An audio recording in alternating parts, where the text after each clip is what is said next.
Hey guys, it's Jessie with Omaha Mom Talks, and I have some exciting news. I am partnering with Edwards Auto Group, a local car dealership with locations in Nebraska and Iowa, for a fun partnership called Mom vs. Machine. Every couple of weeks, I'm going to be test driving a new family vehicle and giving it the full mom review. We're taking it out of the showroom and into the hands of me and my family of 4. We're going to be seeing if it can handle car seats, snacks, strollers, backpacks, how easy it is to clean, how much room do we have, and I'll be giving you my honest thoughts. If you have a car that you have been eyeing, let me know. If you have any must-have amenities when looking for a car, share them with me, and I'll be sure to give those a closer look. Follow along and see which car can actually keep up with our family chaos.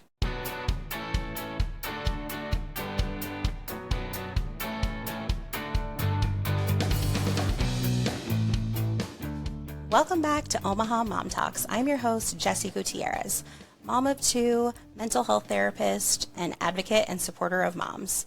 Today, we are chatting all things breastfeeding and lactation with Angie Cantrell from Milkworks here in Omaha.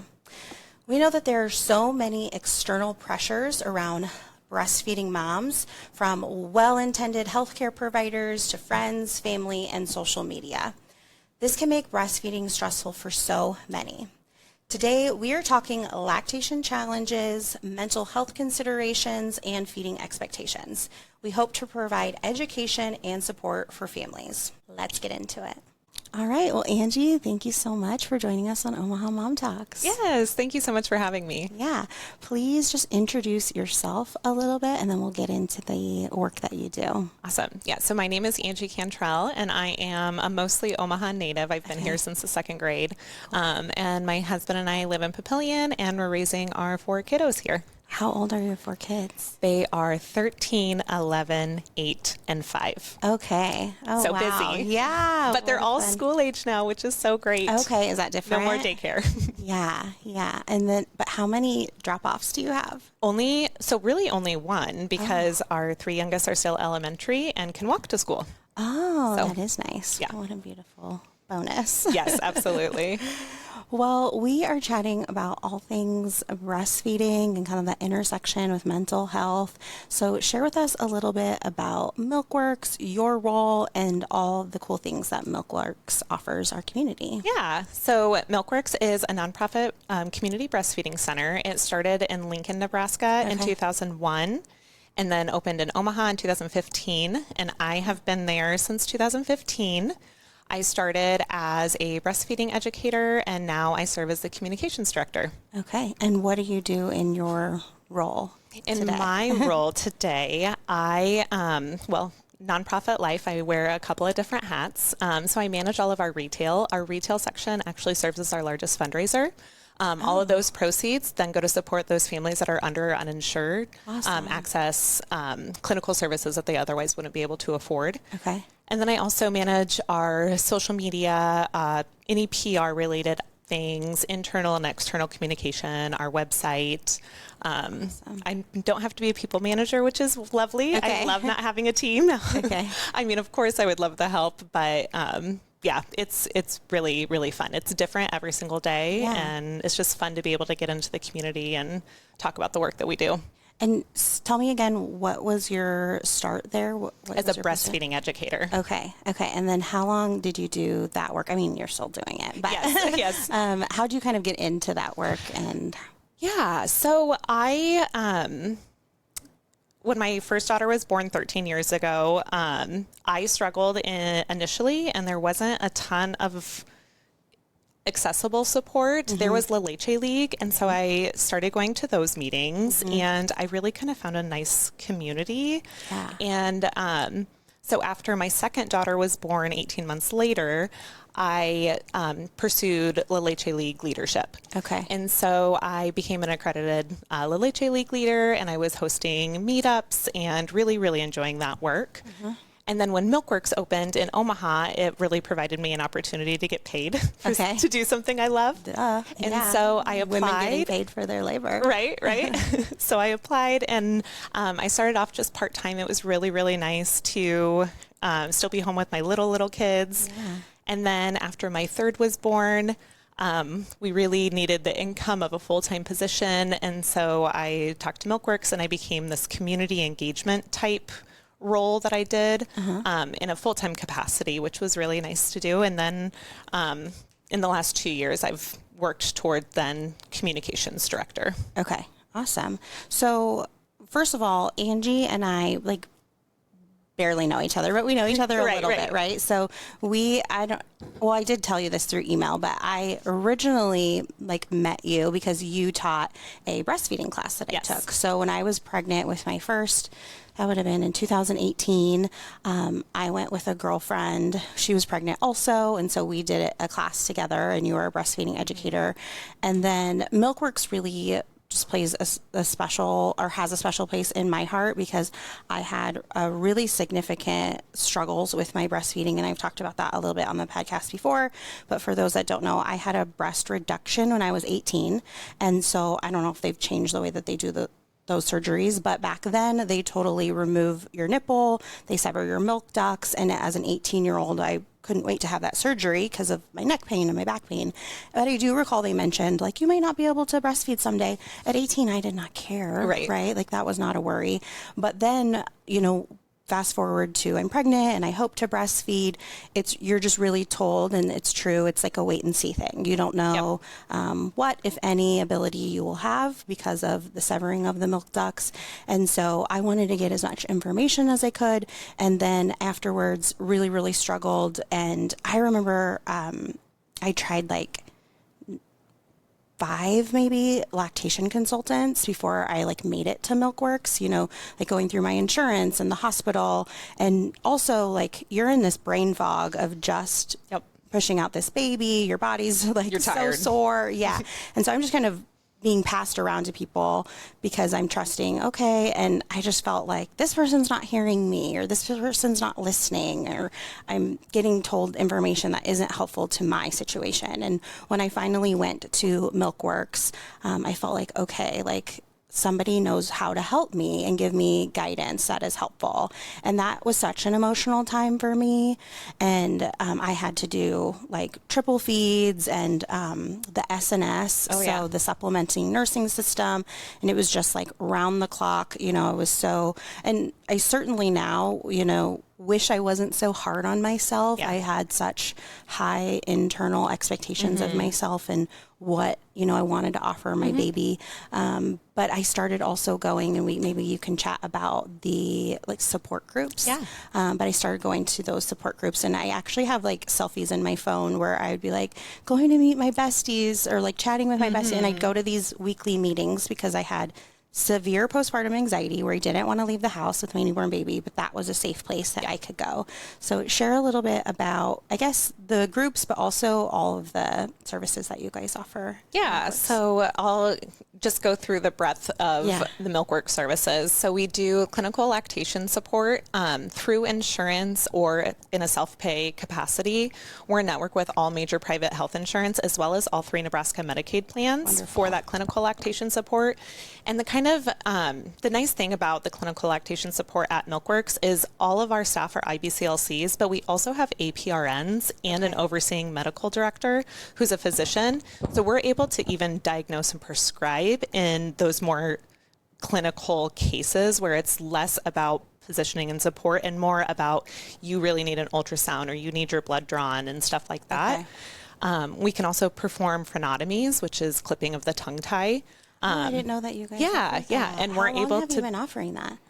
In Omaha, our capacity was a little bit limited in the last several years, but recently we now have an APRN who's at Omaha full time who's able to do them. Awesome. But previously they were mostly done in Lincoln by the APRN there and our medical director there. Okay, that's awesome. And again, my babies are not babies anymore, but I feel like it was so hard in 2018 to find someone, reputable that could offer that. So absolutely, that's important for listeners to know. Yeah, and so then also going off of the insurance-based services that we have, we do breast pumps. We offer 7 different breast pumps, and we vet all of our breast pumps to make sure that they are high quality. It's not just going online and picking which one's prettiest. We make sure that these are high quality that you're able to sustain a milk supply when you're away from your baby or if you're exclusively pumping. And our breastfeeding educators are able to sit down with the family and go through all of their options, weigh the pros and cons, look at these bells and whistles versus these bells and whistles to really, really narrow down what pump is going to be best for their unique situation. Can you still try them out? Is that an option? No, we can't try them out because most of these families are coming to us prenatally, and we're not wanting prenatal families pumping it unless it's at the direction of their physician. Yeah. So they're able to look at they're able to feel, touch, look at all of the pump, see how it works, get that education then prenatally. So then once they have their baby, they are a little bit more familiar with how to use their pump, but they're also going home with just a wealth of information on how to use it. We actually just did some videos recently, so hopefully we'll have videos soon on how to use their pump. So when they're really, really tired, they can just watch it instead of read it. Yes. And then with those breast pumps, we also have what's called our Pump Access Program. So we partner with statewide WIC clinics, birthing hospitals, and clinics to get breast pumps into the hands of families who have transportation barriers, and sometimes even language barriers. Then they can get the breast pumps when they deliver or at their last WIC appointment before delivery, and they're getting high quality breast pumps, and there's no cost to participate to those partners. We do all the billing, we do all the back end stuff. It's really just a mission driven program. And right now we have over 20 partners across the state, which is really cool. And then one in Iowa, which is really nice to see. And then we have education. So like you said, our classes. So you attended our All About Breastfeeding class, which is geared for prenatal families. We try to keep it very affordable. It's also free for Medicaid participants. All of our classes are free, and all of their clinical lactation and their breast pumps are all free for Medicaid, individuals. So All About Breastfeeding, just kind of the general learn about breastfeeding, kind of go in a little bit familiar with what to expect, what's normal, what's not normal. And then we have our Return to Work class, which is provided once a month virtually and once a month in person in both locations. And that's just preparing to go back to work, essentially, for that separation. We highly recommend taking it at the first part of the maternity leave, since there is some tips in there on how to plan your maternity leave. And that's also free if you get your pump with Milkworks. Oh, wonderful. And then we have our breastfeeding and baby wearing, which is a really, really fun class. It goes over all the different carriers. That class is 100% free to everybody. You just have to register on our website. And that's taught by a certified baby wearing instructor. And then she's able to go through all the different types of baby carriers, kind of a try before you have buy. Them all there, and they can try them. They can try before they buy. And then Jessica and Darlene teach the classes at our locations. They'll go over how to safely then breastfeed in those carriers to kind of eliminate. Then we got two hands, and you can get some stuff done if you need to. Oh, and just talking about that, I miss baby wearing. I know. That was such a special time for me, and helped so much with my anxiety. Oh, yes, for sure. And then we have our support groups, like you mentioned. So once a week, we host Mom Talk, and that's on Tuesdays at both locations from 9:30 to 11. And it's just a space for people to come and have community. Yes. We don't care if you're showered. We don't care if you're in your pajamas. We don't care if you're a hot mess. Just come and we don't even care if you're breastfeeding, right? We don't even care for we don't even care if you're breastfeeding. There's a scale there to weigh your baby, to have an idea. Sometimes in between that 2-week appointment and that 2-month appointment, some people are still trying to figure out this whole breastfeeding thing, or really just concerned that their baby is not growing. And so that can be a really nice little pat on the back. Or like, hey, baby didn't gain as much as we would expect. Let's get you into an appointment and see what's going on here. Look further into it. But so just come as you are. It's really a drop-in cafe style group. So you don't have to be there from 9:30 to 11. You can just come in when it's most convenient for you. It's a great way to practice getting out of the house. Because like I said, we don't care what you look like. We don't care how you show up. As long as you're showing up. I loved those groups. I remember a few of the things that I loved, if anyone's considering going, is one, I loved I would do a weighted feed. So I had so much anxiety about my supply because I was only able to produce 50% of baby supply. So you could weigh baby, feed baby, and then weigh baby again, which was great. And then I also loved, there was a handful of moms that were just like a couple months ahead of me, and this was my first baby. So I was just soaking up all of, as they would share maybe, developmental milestones or feeding troubles or sleep issues, it gave me a little bit of a framework or a roadmap of like, oh, okay, that may be something I can expect, or that's something that's normal or common. And so I learned so much. But I also remember, like, I didn't talk at all, which is not really my personality, but just because of where I was at mentally, I would, come and I just would absorb information and be with these people and feel like it was a community, which felt so nice because we know that maternity leave can feel so isolating. Yeah. And just the vibes there were always very calm. There's always like extra people, working that were very just lovely and attuned to you as mom, because they just get it and they know you're going through all this stuff. And then also I remember being able to purchase and I think even try on nursing bras. Yeah, absolutely. Awesome. Yeah, you can try them on. We have them for sale. We have them in a whole host of sizes too. And actually in our Mom Talk room, we have a donation center. So for those families that have financial barriers to accessing nursing and pumping specific items, they're able to go through that community space and grab pump parts and storage bags and nursing bras and nursing tanks. And sometimes there's like little baby items in there too. So we're always accepting donations, and there's no questions asked. There's no qualifications to go through it. You can just go through it and take what you need. I love that. So are you accepting donations always? As well? Awesome. Yeah. The other thing that I just thought of that I remember is one time I was there in one of the groups, and a mom came up and she was like days postpartum, and she was frazzled because she said her apartment had a roof leak, and so they needed to maintenance needed to come, and so she needed to be out with baby, had no idea of where to go, and she remembered, oh, I can go to Milkworks, and she just came, and everyone just scooped her up and made her feel comfortable. She was able to stay there for hours, right? And I just remember thinking, like, this is such a safe place. We hired her. She works at Milkworks now. No I know way. exactly who you're talking about. That? Yes, I know exactly who you're talking about. I just remember thinking, like, I'm so glad you're here. Yeah. Oh, what a cool moment. So cool little moment. That is really cool. Okay. But yeah, also recently we started a return to work mom talk, because we do know that space, returning to work, trying to wear all the hats, being the 100% employee, the 100% mom, the 100% wife, is an impossible task. And so just having that sense of community for those others that are going through the exact same thing, and that's hosted once a month on a Saturday to help, because during the week, working moms can't make that work in the vast majority of cases. So that's been a really, really cool thing that we've started this year and is very well attended. So that's awesome. So many different cool opportunities and information and education. For those that don't know, where is Milkworks located in Omaha? In Omaha, we're in Rockbrook Village, so 108th and Center. And then in Lincoln, we're in the Trade Center, which is like a 56th and Old Cheney. Okay.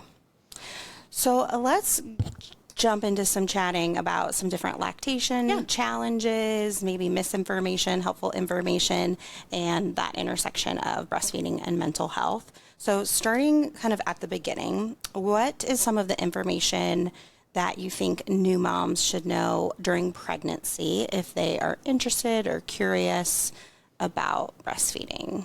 Yeah, just read.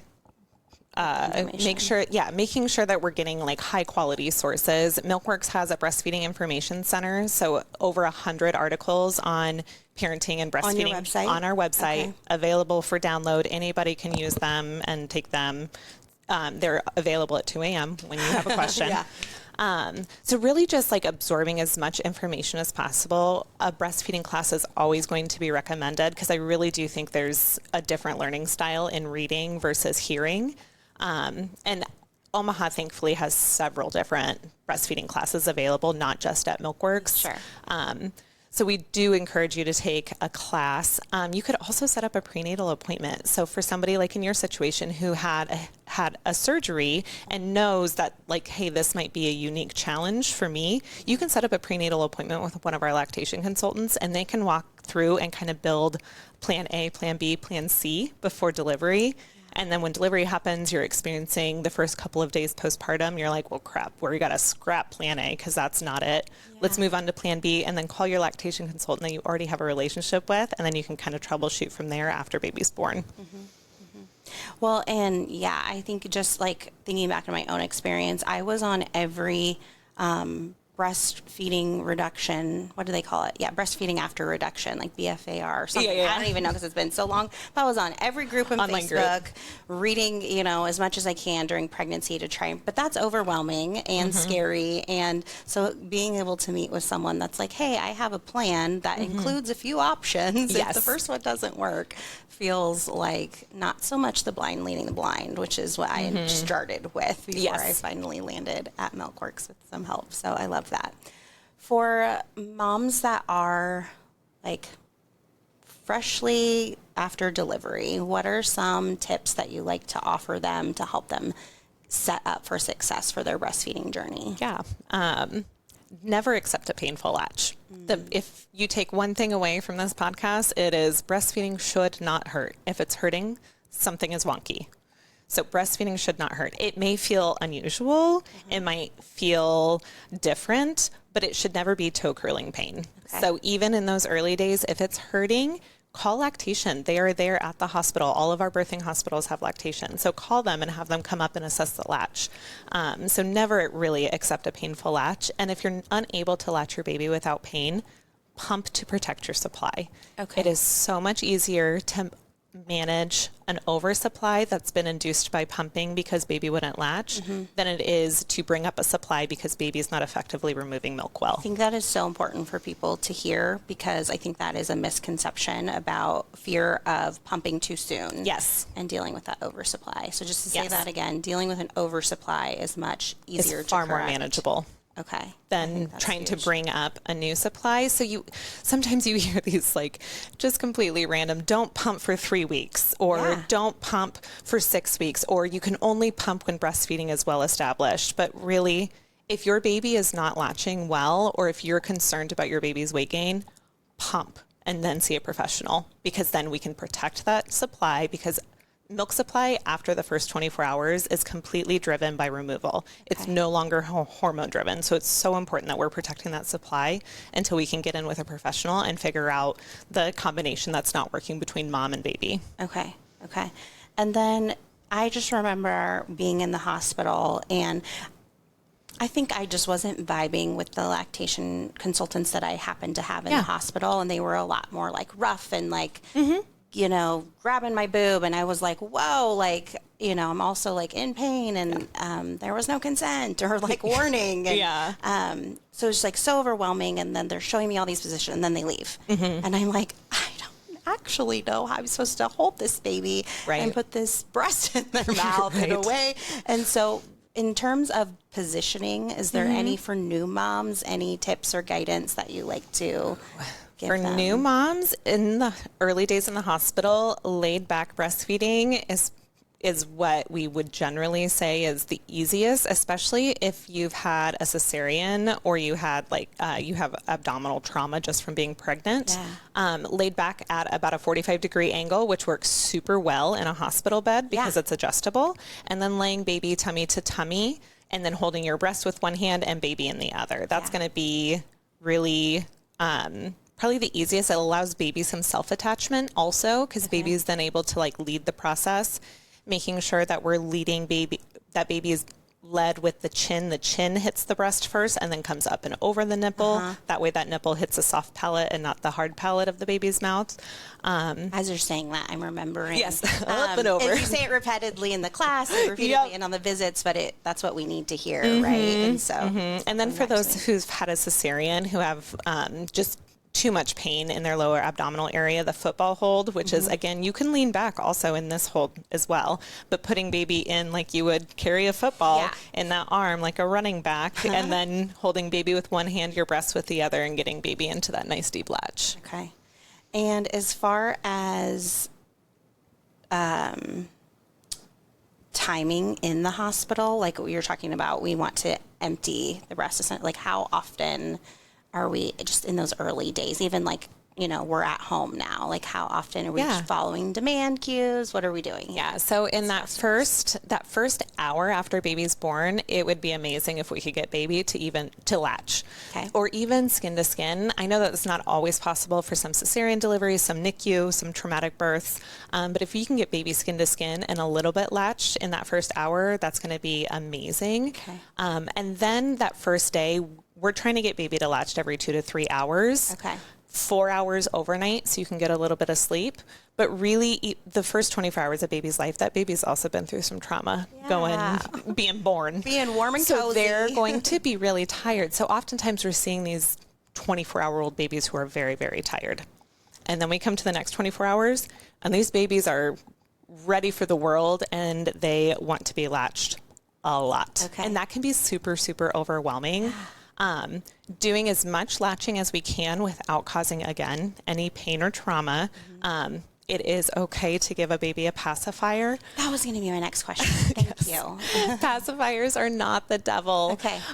So the thing with pacifiers is not necessarily this nipple confusion that sometimes we hear with both pacifiers and bottles. It's more we don't want to miss the opportunity to feed our baby. So we really need to be in tune with when baby last ate, if baby had a good feeding, if we heard some swallows.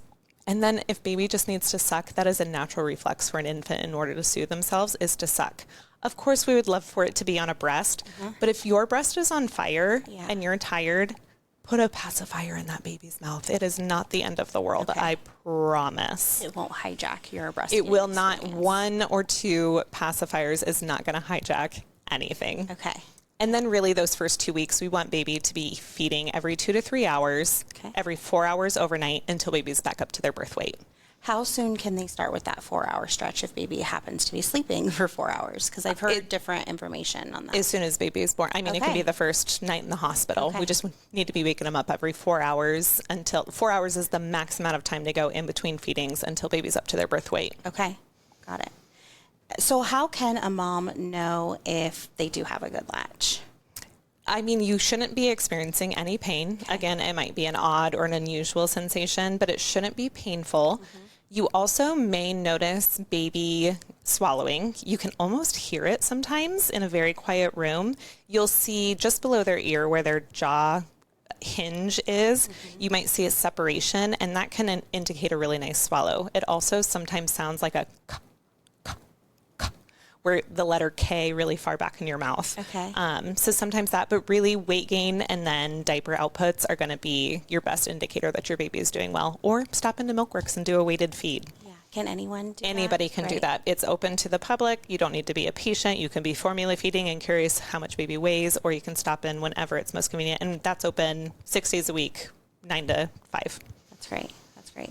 And I remember, I mean, hearing it is helpful, but like you said, seeing it for some brains like mine is even more, because I remember going in with my second, I had a lot more, I was equipped with a lot more information. I had this frame of reference.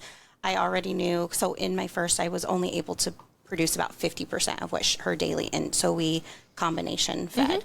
And so for my second, oh my God, the latch. I mean, I had the crusty nips, the bloody nips, and I endured it longer than I should have. Yeah. And we went in to Milkworks, and I don't remember her name, but this lady was an angel. I think she might even be retired now, but it'll come to me later. Yeah. But she, or you can look me up and see who I said. But she taught me how to look at her swallow. Yeah. And I was like, oh yeah, I never noticed that. Yes. Right. And so then that was so helpful with going home, with being able to make sure baby was swallowing okay. And then I will also say, just my own input is, if you have a partner or someone that can go with you, because I remember my husband, who is wonderful, was like, I'm just gonna drop you off and I'm gonna go run some errands. Yeah. And I was like, what do you mean? I need you in there. And he's like, you've done this before, and I'm like, when baby's fussy, I need you to hold, when she's providing me education and my baby's fussing, my brain's getting activated into fight or flight, and I'm trying to learn information, so it's so helpful if you have a partner that can be there with you in those appointments. We always encourage support people to come with, even when getting their breast pump, because washing breast pump parts is a great partner job because then they're included in this feeding of the baby, which feels so much on the women's shoulders, the mom's shoulders.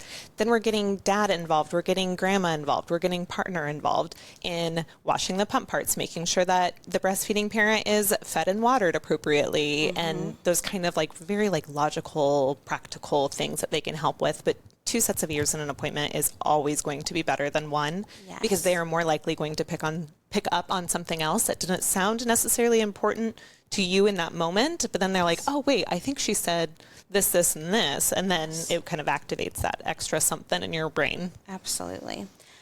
So let's chat a little bit more about milk supply because we hear so much about undersupply, oversupply. So you kind of mentioned this earlier, but just let us know, how can moms know if baby's getting enough milk? Yeah, I think that we as a society have really done everybody a disservice because we don't know what the average person doesn't understand or know what normal or milk supply looks like.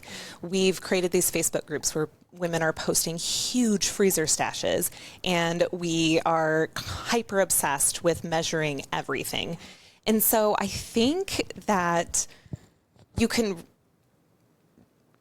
trust. I would love for women to just begin trusting their bodies and their babies a little bit more. Because breastfeeding should work in the majority of cases.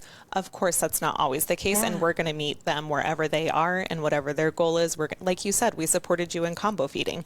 If that's where you're at, then that's what we want for you. We want you to hit your goals. But making sure that baby is gaining appropriately, we want to see 3/4 of an ounce is kind of like, we're going to keep an eye on them per day of weight gain. We're going to keep an eye on them, but they're probably okay up to 2 ounces per day. Anywhere in that range is normal behavior. If they're following that curve, then they're getting enough to eat. Also making sure that baby's having diaper output after day 4. It should be 4 or more wets. Okay. Baby should be stooling often.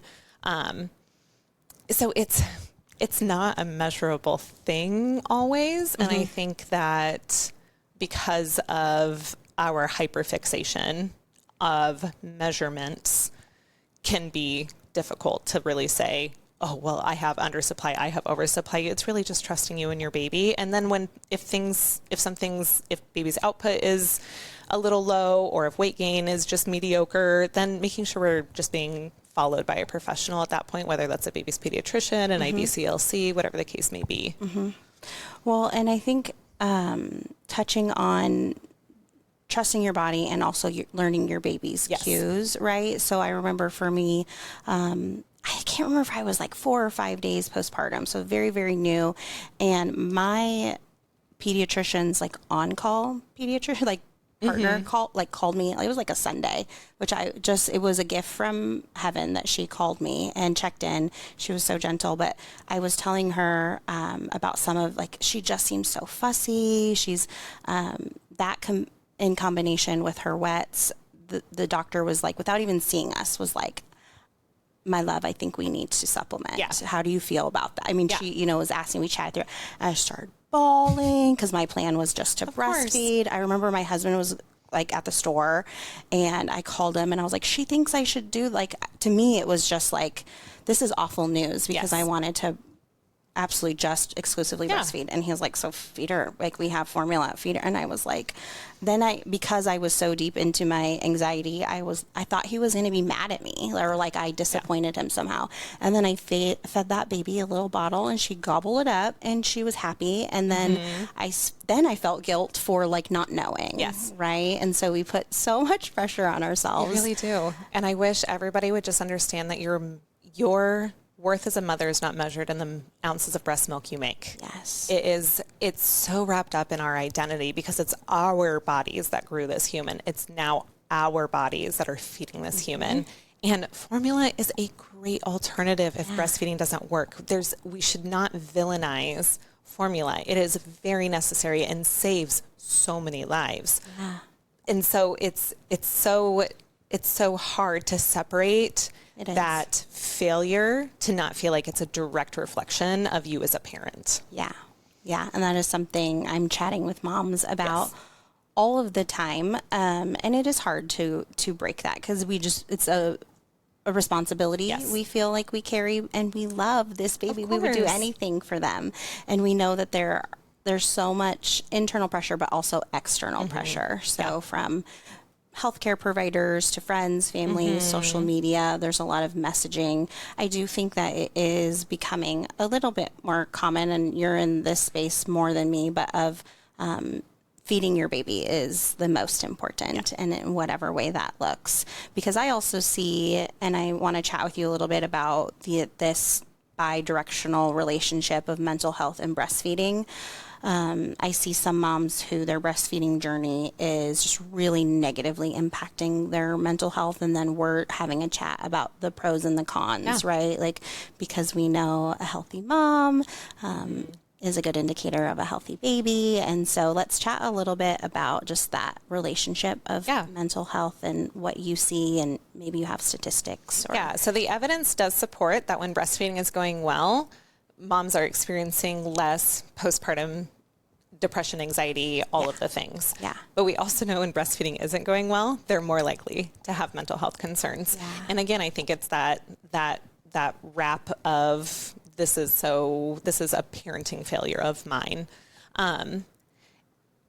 But even when breastfeeding is hard and we're having to do the extra steps of, like you said, triple feeding or supplementing, or the plan isn't going as well, the evidence also supports when they are supported in that journey, both from a professional standpoint and from a social standpoint with their spouse and their friends and their family, that then breastfeeding isn't as impactful to that difficult breastfeeding journey isn't causing harm to their mental health because they feel supported in that. Yes, it's hard, but I'm supported. I have a team behind me. But we know that they're so interconnected. And so it's so important that if we're struggling in one space, we should make sure that we're holistic people. We want to treat the whole person. My dream would to be to have a clinic that solely specializes in the first 12 months of life between mom and baby, because so much of it is interwoven. And so I would love for that to be like mental health and social supports and lactation and so many different things. Absolutely. Well, and I think that is important to hear, because you can read something online and then just isolate that information. So we see sometimes that breastfeeding reduces the risk of PMADs, right? Like you said, and that is true, but that's not the only thing that we see, or the only thing statistically that is happening. So I heard you say, like, when breastfeeding is going mostly well, studies show that can reduce postpartum depression, anxiety, and mood disorders. And then we also know, and I see more so in my office as a therapy practitioner, is that when there are breastfeeding struggles, that can increase the risk of postpartum depression, anxiety. But I love your kind of added note of, but when support is there, that can serve as a barrier to then having to fall into this space of feeling like a failure and getting through that postpartum all those mood disorders, and not being as susceptible to them if they're supported in a more challenging breastfeeding experience. Yeah, absolutely. With moms that are dealing with just anxiety around breastfeeding, kind of like you were saying, like, the measuring, and we see all of the pictures of people's storage, things like that. What kind of guidance do you offer them? We really just try to normalize the postpartum experience and what is normal infant behavior. I think that we've lost that generational wisdom. Just in our society, the way that it's gone, we're living further distance from our immediate family. I could talk all day about how mothers are no longer supported, or how mothers aren't supported in the workplace. But really just normalizing the experience of what is early motherhood and what is normal infant behavior. I think that we are shown these pretty pictures in the media and by potentially our well-meaning friends who are saying, oh, my baby sleeps 6 to 8 hours every single night. And that's that's not normal infant behavior, but we're stuck on that because, yeah, that would be great if my baby slept that long. But that's not the case. And that every baby is different, and just kind of normalizing those experiences, I think, helps alleviate. And that's why Mom Talk works so well. Yeah. Is because the girl next to you is like, oh yeah, my baby also wakes up every 2 hours. I'm also exhausted. And there's nothing wrong with that mom or that baby. Right. It's just a different variation of normal. We're not this cookie cutter.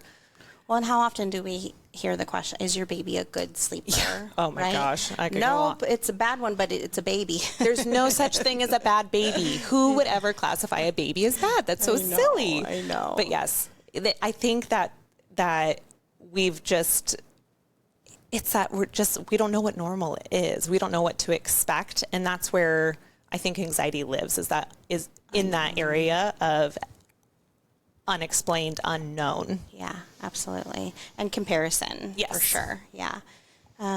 How can partners, family, friends support a breastfeeding mom emotionally? So really understanding what mom's goals are, I think, is really, really important. If exclusive breastfeeding is very important to them, then we want to be able to support them reaching that goal. If that goal is no longer working and we're having to pivot to a different goal, making sure that you're telling her you're a good mom and giving her the praise. And I mean, breastfeeding for 3 days is amazing and a feat that should be celebrated. Yes. Even if you wanted to breastfeed for 3 years. Yeah. But 3 days we should be celebrating. Yes. That's so wonderful that you gave that gift to your baby. And so knowing what their goals are, supporting those goals, but then also getting involved in the experience, especially if mom is struggling, not allowing her to kind of self-isolate, getting the people that can come over and unload the dishwasher, getting the people that can take the big kids to the playground while mom and baby try to figure out this breastfeeding thing, letting mom take a shower. I mean, doing all of the normal things that humans should do and just kind of supporting her through that whole, because her hormones are raging, she's tired, her nipples may hurt, her undercarriage probably hurts to some degree. Yeah. And so really, I think just supporting the goals of the mom, I think, is really important. Yeah, I love that. So let's chat a little bit about some just myths that you would like to clear up. We've covered some of them, but what are some of the most common breastfeeding myths that you see either in office or on social media? And I can name some too. Yeah, I was going to say, I would love to hear what you think, because I think I do sometimes live in a silo of breastfeeding. But one thing we do hear often is, well, I can only pump 1 ounce at a time, so my baby is not getting enough. But pump output is very different than what a feeding looks like. Pumping your milk is only removed by vacuum pressure, where baby, when they're nursing, they're using both massage and vacuum pressure. And so it's different mechanics. Okay. Also, you love your baby. You don't love your pump. I hate it, my pump. So to get your milk to let down, we're not oodling and ogling over our pump saying like, oh, you're so cute, I love you. So like there's a little bit of this like hormone difference too. So pump output is not indicative of supply, I think is really important to remember for families. Which ones do you hear? So one myth that I hear that really pisses me off is that breastfeeding is natural and it's instinctual. Because it puts this pressure on mom that you are somehow bad at your job if you're struggling with breastfeeding, because it's just, it was so easy for me, or it was natural for this person, and it is a skill. Going to the bathroom is natural, but we still have to potty train our kids. Yes. Yeah. I mean, it's a naturally occurring event in our lives, but that doesn't mean it's not a learned process. Right. So this is sometimes the first time mom has ever done it. Certainly the first time mom's ever done it with this particular baby. Right. And we have all these amazing medical interventions that are allowing babies to be born when maybe they weren't have been before. We have fertility treatments. We have hormone replacement. We have babies that are being saved at 24 weeks gestation. I mean, so there's so much more than the caveman era, and like the infant mortality rate was much higher then than it is now. And so I think that understanding that it's a natural learned process. Yes. Is what's really important for families to remember. Yes, absolutely. Another kind of myth that I hear is that breast shape size, nipple size, and just large or small breasts like may have more difficulty, less difficulty. What do you say to that? Size doesn't matter. So what creates milk supply is during puberty. Puberty is when your milk ducts are laid. And so some people have several milk ducts and some people have less. And that is not dependent on the size of your breast. Somebody who has very, very small breasts can make an incredibly large supply, and somebody with very, very large breasts could make little to no milk, or vice versa. Everybody has a storage capacity, which I think is important to understand. And that's why frequent milk removal is important, because once you're on the top half of that storage capacity in your breast is telling your brain, we don't need to make any more milk. We're almost full. Okay. And so that's why that removing the milk every 3-ish hours when baby's a little bit older is so important. So that way your brain is not ever getting that signal of, oh crap, we're getting too full, make less milk, make less milk. So removing milk frequently is what helps supply. Okay. Not all these herbs or blue Gatorade or Oreos or all the other food stuff that we could talk about. Drink at Starbucks. Yeah. I was going Starbucks more than I needed to. Yeah. Whatever, I'll try it. In terms of supplements, so I will say, and my situation was different, right? Because I had a medical issue essentially that I knew was impacting my supply. And I tried all of the, fenugreek, which was recommended to me by a provider. It wasn't something I bought off the black market and trusted. I think it was Reglan, which that was not good for me. Come with some serious side effects. Yeah. So what is kind of your view or thoughts on supplements? Yeah. So galactagogues are what they're called. Yeah. So that is anecdotal evidence supports an increase in milk supply. Oftentimes this is found accidentally in science or in a culture where they're like, oh, hey, like we were taking this for this reason, but it turns out it really helped these other breastfeeding moms increase their milk supply. So there's no like one supplement that's superior than the other, because they're going to be different for everybody. For some, fenugreek works super, super well. For others, it makes them smell like maple syrup and gives them constant diarrhea. Oh, I didn't get the diarrhea, but I did get the maple syrup sweats. There are contraindications to all of these galactagogues, so it's super important that we're not just buying them willy-nilly. Yeah. The capsules where you're like actually taking them in pill form is generally the easiest to dose, because the food and the teas, you may steep your tea for 3 minutes. I may steep mine for 7, and now we're getting different doses. And so it's hard you have less control. But it's always recommended to connect with a provider, whether you're a pediatrician, your OB, your lactation consultant, to make sure that there's no contraindications, because there are some conditions like diabetes where there can be some scary stuff. So they're always advised to be used, not as the one and only thing that's going to save your supply, and B, under the care of a provider. Yeah, absolutely. In terms of medication that's prescribed and alcohol consumption, let's chat about that, because I feel like that I see all the time misinformation on the mom chats. And so chat with us about what you know to be true for prescribed medication and consuming alcohol while breastfeeding. So providers in particular who are not dealing with a lot of pregnant people or lactating individuals are always going to err on the side of caution. Every single time. They are going to say, you should probably stop or pump and dump for 24 hours. My recommendation to everyone is to call the Infant Health Hotline. Okay. This is a physician in Texas who has a hotline open. He also has a website where you can look at medications, and there's varying degrees of risk, because it's unethical to give a pregnant person or a lactating person a medication to see what happens to her baby. And study. So we look at the molecular size, we look at the half-life, we look at all these different things, and then we assign it a risk level. And so the vast majority of medications, both prescribed and over-the-counter, are safe for breastfeeding.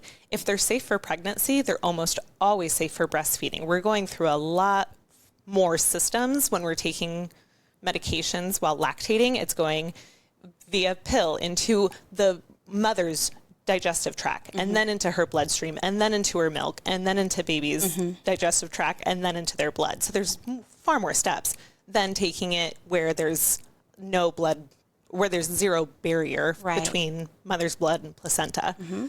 So Infant Risk Hotline is 100% the way to go from a medication standpoint. I want to add to that as well before we chat about alcohol consumption. So I'm a perinatal mental health certified therapist. So we chat about if you are on mental health medications, for example, either before you're pregnant or in your postpartum and breastfeeding journey, chat with your prescriber and see, where they are at as far as their knowledge and their experience treating pregnant or breastfeeding women. And if you have a really good relationship with them and they feel knowledgeable, great, stick with that provider, because we want you to have a provider that you feel comfortable with.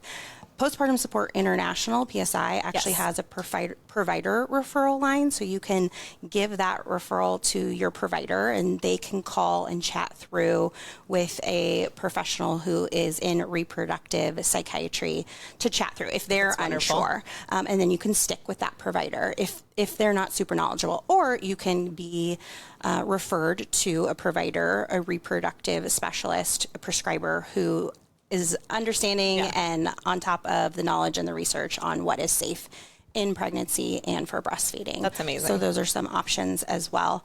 And then I think that I love what you said about if it's the majority of things that are safe in pregnancy are also going to be safe in lactation. Yeah, that's I think a good rule of thumb that's easy to remember. For sure. Yeah. And I think some of the ones that, we see sometimes anesthesia often gets a bad rap. Everybody's like, oh, well, my surgeon told me to pump or dump, or I'm having dental work done, so I have to pump and dump for 24 hours. Milkworks has a handout on anesthesia and lactating. And so you can check out the Milkworks website as well. We also have one on allergies and flu medications and stuff like that too. So there's definitely lots of resources. I think physicians it's easier for them to err on the side of caution. And it's not necessarily anybody's fault, especially if they're not dealing with lactating individuals super often. So always double check. And you can call Milkworks. We can also look it up too if you need it on the fly. I love that. Yeah. And that is absolutely, like you said, no disrespect to providers, because we can't be specialists in everything. It's just not possible. So let's chat about alcohol consumption and current recommendations for breastfeeding. Well, shameless plug to go check out Milkworks Facebook page and Instagram, because we do have a post on this actually that went out this morning about alcohol and breastfeeding. So alcohol is metabolized in the breast milk just like it's metabolized in the blood. So whatever your blood alcohol content is, that is what your milk alcohol content is. Okay. Understanding that it's also then going through a system of baby's GI tract and then into their bloodstream. So again, there's not a lot of scientific evidence of a case study of where a drunk mom breastfed her baby and then they have breathalyzed the baby. But what we can safely assume is that if you're feeling the effects of the alcohol, you shouldn't breastfeed your baby.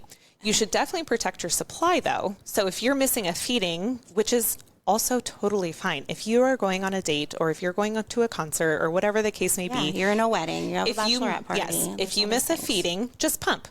That milk should be used for maybe a bath, or you can dilute it with sober milk. Okay. Or whatever the case may be. But really, if you are feeling the effects of alcohol, you should probably wait to breastfeed your baby. Okay.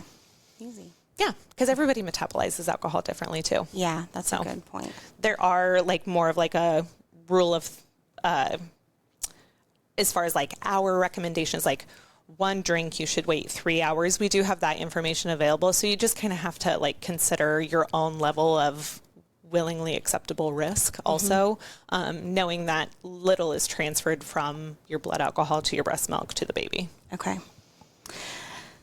Let's chat a little bit about return to work. Yeah.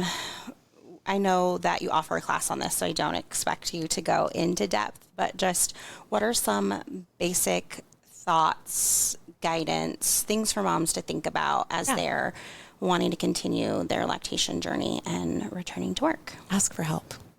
You don't have to do it all. Nobody can do it all. Yeah. It's not possible. Ask for help. I tell this story in our return to work class when I was teaching it a couple years ago. I had to accept the fact that my husband was never going to tri-fold our towels. He bifolds them. It drives me crazy. It doesn't fit in the cupboard as well. It drives me mad.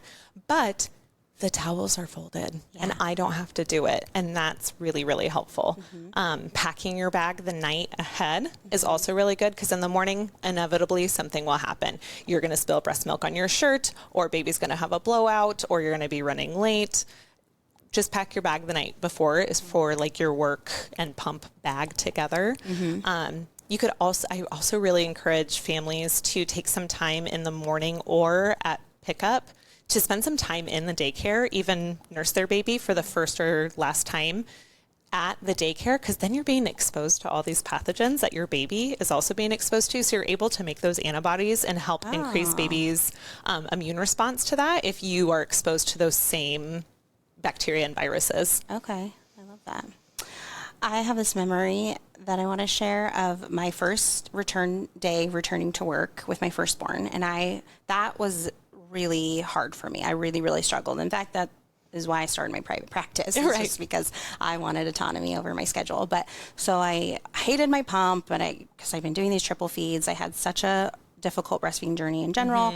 And I'm walking into work and I dropped some pump parts and they broke. Oh no. And I started bawling. I was like, I knew I wasn't supposed to be here. Like, this was a sign. The universe telling me. Yes, but luckily I had an awesome boss, and I actually ran to Milkworks and got some replacement pump parts. But it was just like, seriously? Like, I don't even want to freaking pump to begin with. I want to feed my baby.